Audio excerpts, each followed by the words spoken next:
All right. So this is digital transformation, exponential change. Once upon a time, business as usual was often good enough. No more. Where we are going, good enough is dead. In a world where everything is connected, where everything is equally excellent, where performance is reaching perfection, there's only one space left to innovate in: you. Right now, you are a central point in the raging tornado of change fueled by digitization, mobilization, augmentation, disintermediation, automation. Well, the list goes on. Science fiction is becoming science fact. Think about self-driving cars or computers that can learn and think. The way we work will never be the same. The skills we need will be dramatically different. Winning or losing are now happening faster than ever before. So what's your response? How will you discover new opportunities in one of the most transformational times in human history? Are you driving change, or are you being driven by it? Disruption has become the new normal. With change, it's always gradually, then suddenly, well, things really have stopped happening gradually. This change is exponential. Everything that used to be dumb and disconnected is now wired and intelligent. Cars, cities, ports, farms, even our bodies will be wired with sensors and will talk to each other. These game changers are also combinatorial. They amplify each other, creating a perfect storm of change. Quantum computing fuels big data. The Internet of Things fuels artificial intelligence and deep learning, which fuels robotics. However, anything that cannot be digitized or automated will become extremely valuable. Human-only traits such as creativity, imagination, intuition, emotion, and ethics will be even more important in the future, because machines are very good at simulating, but not at being. Yes, robots and software will do some of our work, but this will allow us to focus on things that cannot be automated. To imagine change squared, you've got to start engaging more with what might be, not just with what is. Immerse yourself in the immediate future, 5 to 7 years out from today. We need to go beyond technology and data to reach human insights and wisdom. Technology represents the how of change, but humans represent the why. The future is about holistic business model. The opportunity is to be liquid, to learn just in time, not just in case, not single improvements, but complete transformations, not individual systems, but new ecosystems. Humanity is where true and lasting value is created. We will engage, relate, and buy things because of the experiences they provide, because of their transformative power. The future doesn't just happen, the future gets happened. The new way to work is to embrace technology, but not to become it. The future is in technology, yet the bigger future lies in transcending it. Let's live and lead from here.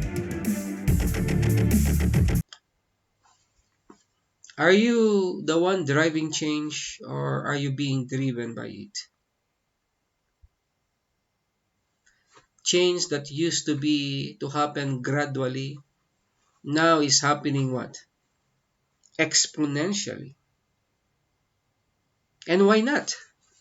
It is because the technology that is causing or driving this change is combinatorial. You know, I was teaching economics of information technology before in the MSIT. You know, the there was a debate before, because prior to the internet revolution, we have so many technology revolutions that happened in the past. Okay, we have the steam engine revolution, we have radio, we have television, and many other, by the way, technological revolutions. And in the past, say television, how long did it take television to reach, say, 100 million clients or people? I think it took it about, say, 20 years. But the internet, okay, the internet, how long did it take, by the way, to develop and mature? I think the internet was first commercially used in 1995. By year 2000, it was already a mature technology, right? Why is that? As compared to other, technological revolutions that had happened in the past, why do you think the internet became a mature technology in a matter of 5 years? What could be the reasons behind? Now, it's very important for us to understand the historical and foundational backgrounds, and because I have taught you already some philosophical background of technology. Now let's go for, you know historical background. Why do you think the internet, as compared to other technological revolutions, matured in a matter of 5 years, from 1995 to year 2000? Any guess? Any theory? All right. You remember the dot-com boom? Dot-com? Everybody, wanted to have a website. Okay? Dot-com. Number two, you remember the Y2K bug? Raise your hand. Who can remember Y2K bug? The Millennium bug. So that contributed, by the way, to the rapid development and maturity of the internet. Okay? And number three is because of the unlimited supply of raw material. Okay? I repeat, because of the unlimited supply of the raw material, as compared to steam engine, to radio, cars, television. In the internet technology, economy, what would you require, by the way, to have a website? HTML codes. Okay? HTML codes. Are you going to run out of HTML codes? Bits and bytes. All right? Bits and bytes. We will never, in fact, it's open source even. Okay? People can use and reuse HTML codes. And then the one that I mentioned a while ago, it's combinatorial. All right? Combinatorial. People will just combine one innovation with another innovation, and then what will happen? Come up with new innovation. When I was doing computer engineering, my design project was, I was using sensor in 1993. Okay? 1993, I was already using two sensors for my computer engineering project. Alright? So I have a heat sensor and a particle sensor in the atmosphere. Okay? Those who understand a little of engineering, so heat sensor and then particle sensor. The data that will be generated by these two sensors are analog by nature. Okay? So therefore, I need to have an analog to digital converter. At that time, I use an 8088 Intel microprocessor. All right, 8088 Intel microprocessor. And I think at that time, I used about 16 kilobytes of memory. Okay. I program it using assembly language. And my output I use light emitting diodes. Okay, green and red, green and red. Hmm. So I'll take the sensor, the temperature in the environment. If it is within range, I'll put a green. Okay. If it is outside of the range, I activate the red light emitting diode, LED. So simple computer that I designed 1993. Year 2000, when I was teaching computer engineering in the Philippines, my students are already experimenting on driverless cars. Basically, what we're saying here in digital transformation is, we are seeing now from atoms to bits. Everything is being digitized. All right? Almost, I did say everything. Almost everything. An increasingly bigger part of economical value is generated through working with what? With bits. So we used to have atoms. Atoms, the smallest component of matter. Okay? Physical matter. So we have books now converted into bits and bytes. So what happens if your product becomes digital? Okay, say Kindle ebooks outsold paper books on Christmas. 24 out of the 25 largest newspapers in Europe and North America are experiencing record declines in circulation. All right. Question: will everything become digital? Can I say here, can you pay the ham now and then I'll send it in the slices via the internet? Can we do this, by the way? Of course not. It's not possible. Okay? So means to say, everything, we cannot digitize everything. Hmm? And ICT in business management, information technologies, what for? This have been our topic for the past many days. Okay, we talk about how we can best use ICT in business management.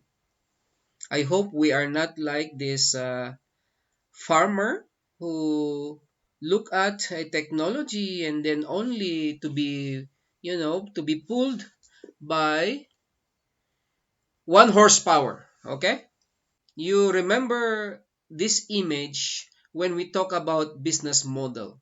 Okay, the information economy. If we implement technology, in isolation without considering our business model, this will happen, by the way. This will happen.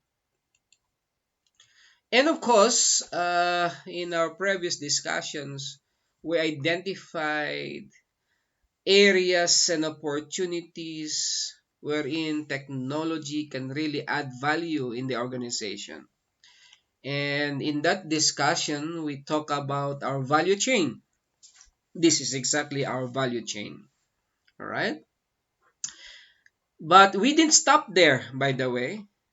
After analyzing our value chain from our primary activities to secondary activities, we went to the point of understanding about value web. I don't know if you remember the value web. Anyone who can remember what's the value web is? Value web is, two or three or more independent organizations with their own value chain, okay?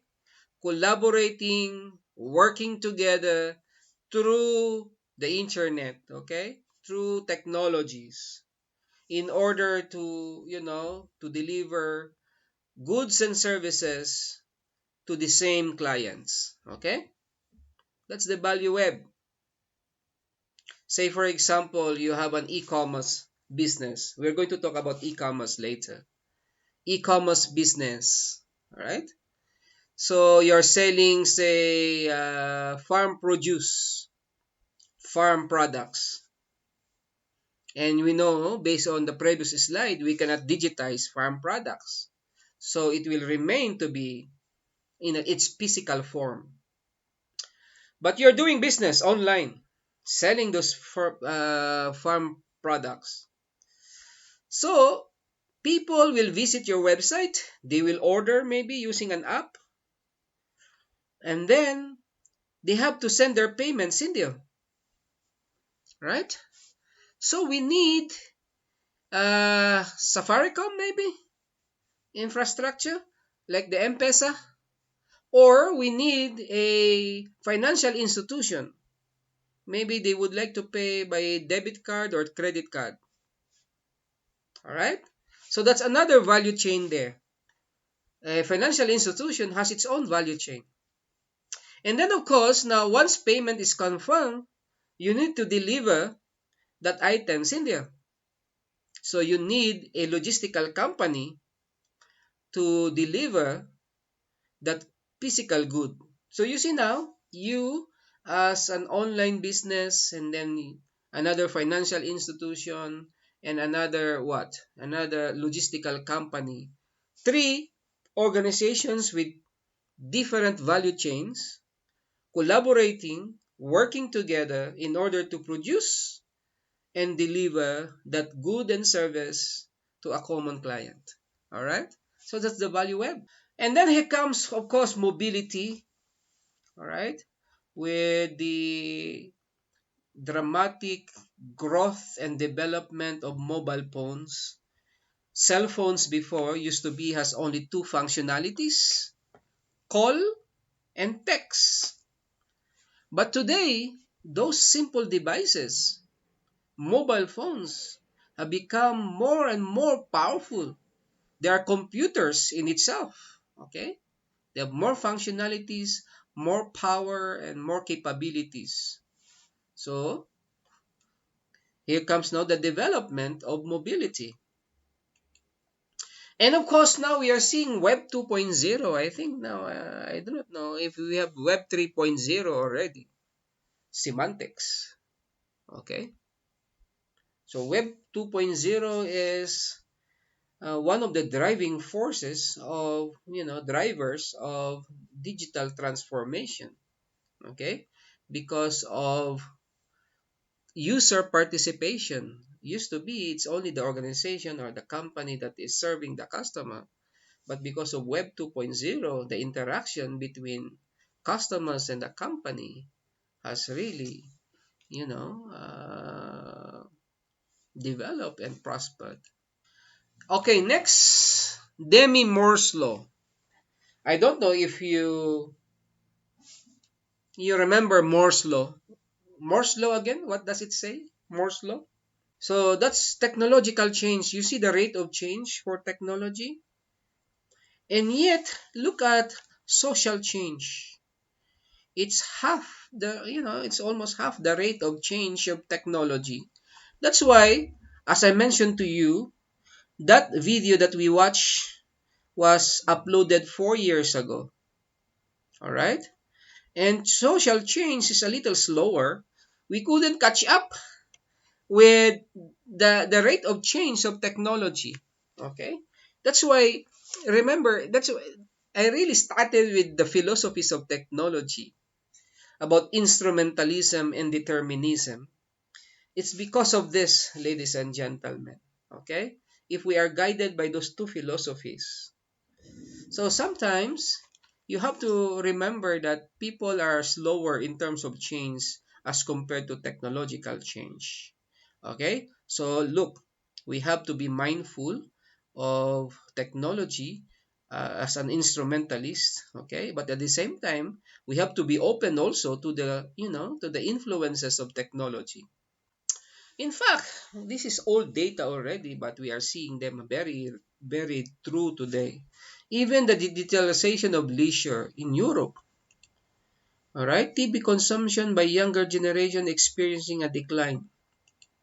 All right, the younger group is less inclined to read newspapers and watch television. Here at home, by the way, I have no competition in my television. Okay, my children, seldom use the television, if not at all. Okay, where are they? They're online, right? They're online. What else? More power for consumers now. Save up to 40%. Prepare your shopping list. We tell in which online retailer your order will be cheaper. Pay your order online. In fact, even Taskis here, Timol, we're studying how they are doing this already. We hope to write a case for Taskis, okay, as they do this. And digitization of social relations, okay, over 50% of the world's population is under 30 years old. Very young population. Facebook tops Google for weekly traffic in the US. One of 8 couples married in the US met via social media. Next, Facebook added over 200 million users in less than a year. If Facebook were a country, it would be the world's largest. True indeed. I think they have about 1.4 or 1.5 billion netizens already. Much bigger than China, much bigger than India. 80% of companies use social media for recruitment. A big percentage of them is using LinkedIn. Okay? About 95%. The fastest growing segment on Facebook is 55 to 65 years old female. In fact, my children told me last time, Facebook are for old people. So there are many young generations that are sharing, leaving Facebook because they said Facebook is for old people. Young people are more on Instagram, yeah, or WhatsApp. Okay, TikTok, yes. Generation Y and Generation Z, they consider email a passe, and some universities have stopped distributing email accounts already. People care more about how their social graph ranks products and services than how Google ranks them. Agencies, okay? So we have agency banking, we have agencies in terms of travel, and so on, right? Flight, hotels. When I was in Europe, by the way, I did not need anyone to help me, okay? In fact, e-commerce here. So remember when we were discussing about Zara, this is now 2010 data. When we were discussing Zara, I think it was year 2000. Eventually, when 2010, an emerging category are clothes and complements, food and household products. So, it is also the same reason why Zara adopted emerging technologies. Okay? That's why now, if you visit their website, they are now selling clothes online. Because even the technologies have already also developed. Okay, so in fact, you can have apps wherein you can see yourself wearing the clothes and you see yourself, and you can assess if it fits you. Then, if it fits you, then you buy the clothes. Otherwise, you can go to the next clothes. Okay, something like that. There are apps already that can help you do it. Remember, the return rate before at Zara is what? 50%, if you remember our discussion. 50%. Because really, people wanted to see themselves in front of the mirror. But today, with the development of new softwares, you can do the same thing, online. Don't you know that I'm doing online trading, online investment using my Genesis Capital, by the way. So this is my account. Okay. I'm buying and selling stocks, by the way, online. I don't need a physical broker, by the way, to help me. All right? When my wife and I, went to Paris, France, I use Airbnb, by the way. How much did I pay? Uh, $27 times 3 nights, $82.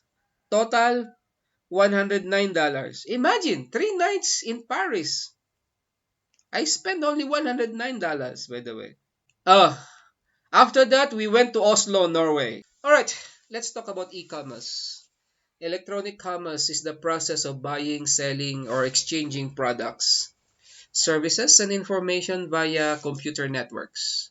By definition, e-business is a broader definition of e-commerce that includes not just the buying and selling of goods and services, but also servicing customers, collaborating with business partners, conducting electronic transactions within an organization.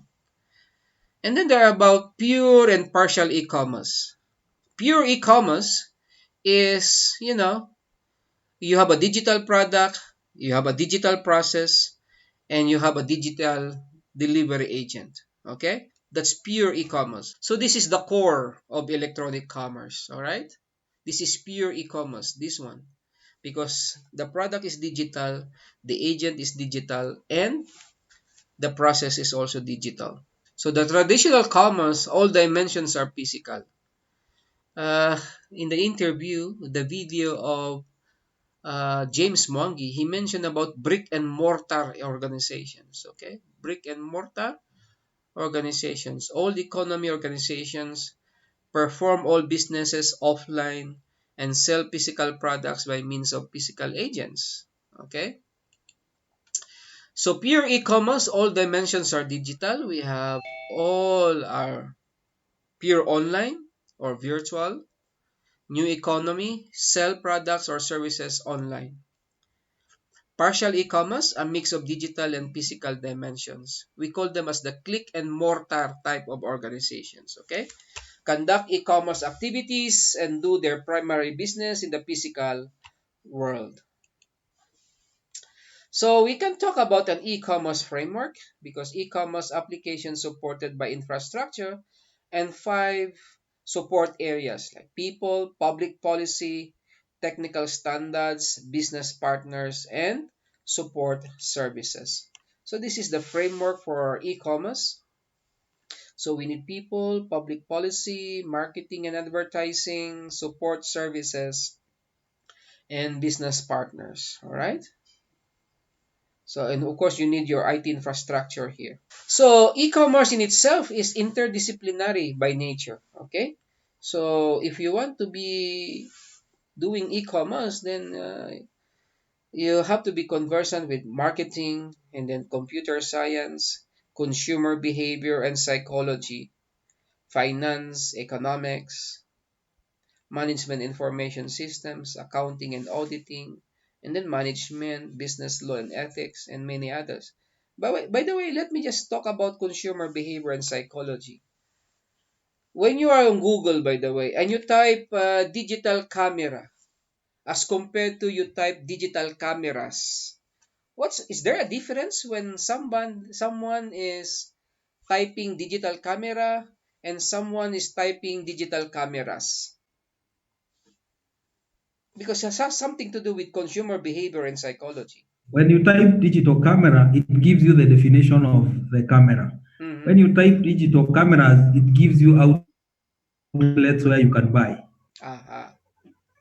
So therefore, Therefore, I think once you type digital cameras, Google assumes you are trying to compare prices and purchase.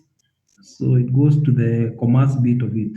I think it's an element called machine learning, uh-huh, whereby Google has collected information whereby if you type a digital camera, most likely you're looking at the features of a camera and what a camera is. But when you now put an S, it looks like you're looking at a variety. So it now channels you to websites where, like eBay, where you can now buy the camera.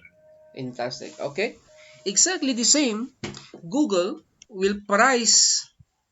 Do you know that companies are bidding for those keywords? Okay. For those keywords because you don't want to be displayed if you're a company selling digital camera. You don't want to be displayed on the 1000th position, okay? People will not browse your website anymore. You want to be on the top 10, Cindy, right? When Google ranks you and display you on the screen result in the algorithm, you wanted to be on the top 10. So that now you will have potential buyers. So, Google realized that consumer behavior and psychology, okay? In e-commerce, That's why when they return the results of a search, they sell those keywords, by the way. And of course, we have benefits of organizations for e-commerce. By the way, can I just give you this to read? No? It's very self-explanatory. Let me just Sky Garden. Sky Garden is an emerging company. They're trying now to compete and defeat Jumia. A future without shops. Is that even possible, by the way? Is this possible? A future without shops. A study, un estudios estima que el 40% de las tiendas británicas cerrarán en 5 años. A study by Deloitte forecast that 40% of physical UK retail stores will close within 5 years. But this is an old study. Okay? And it's happening, by the way. Under strain as 15 shops close every day. The Guardian. Yeah, like that. Physical stores are closing down. Again, because of e-commerce. Yes, there are some shops that may still be open, but now remember, when we have perfected the drone technology already, and there are some companies experimenting already using drones rather than the boda to deliver goods. Okay? So those in the construction and the real estate sector, one of the coming developments may be in that sector would be in the building code. Okay? Everybody should have a helipad. Okay? Helipad for drones to land. Okay? To make the delivery. How to reach the new consumer? There are over 320 million blogs. By the way, I'm a blogger myself. Okay? I hope you have visited my website, my YouTube channel. Those who are interested in organic farming, by the way, you can kindly consider subscribing to my YouTube channel. Okay. 34% of bloggers post opinions about products and brands. 78% of consumers trust peer recommendations. Only 14% trust advertisements. Only 18% of traditional TV campaigns generate positive ROI. Again, if you are targeting the young people and they're not watching television, they're not reading newspapers, then I think, are we not using the wrong channel, by the way, to communicate to our potential customers? From communicating to influencing, many people, by the way, are doing this already. They are not only communicating, they're influencing people in buying products. Okay? So new marketing tools, word of mouth, especially if you go viral. Okay? So these are the things that will the three sectors, by the way, that will really prosper post COVID-19. A lot of development in terms of tools for telework. Okay? And then online education. This will be the new normal. Okay? And then, of course, now a lot of digital marketing. So digital marketing will be a big business. Online education will be a big business. And then tools for telework will be a big business. All right? Do we need to be visionaries to be successful here? Before you answer that, Bill Gates, by the way, in 1981, said this: 640 kilobytes of RAM memory should be enough for everyone. In 1981. He said this in 1981. 640 kilobytes of RAM should be enough for everyone in 1981.